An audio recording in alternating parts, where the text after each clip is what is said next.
Hello mga beshi, naka-apron pa ako. Katapos ko lang maglinis kasi dun sa taas. Alam nyo na ba yung bagong rules sa divorce? Effective Feb 1, 2025 lang.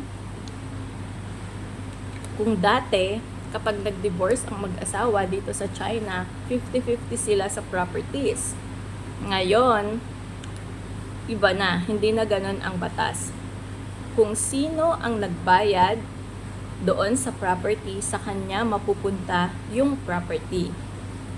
So, kung ikaw na babae, wala kang contribution dun sa asawa mo nung binili ninyo yung property, kahit nakalagay ang pangalan mo sa property at kinlaim yon ng asawa mo sa divorce at nakapagbigay siya ng resibo or ng evidences na siya lang talaga ang nagbayad dun sa property, sa kanya lang mapupunta yung property.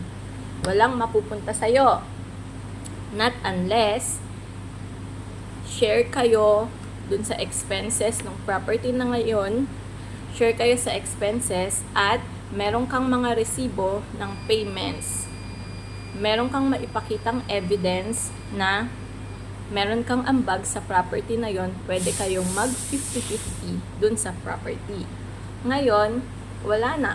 Kahit nakalagay pa yung pangalan mo doon, wala ka ng karapatan sa property. So, kayong mga aspiring Disney princess, mag-isip-isip kayo ngayon. Save and earn your own money. Make your own money. Huwag kayong umasa lang sa asawa ninyo. Dahil balang araw, kung ano-ano man ang mangyari, dapat meron kayong sariling ipon. Kaya nga ngayon, mas lalo na sigurong tataas ang bride price dahil sa bagong law na yan.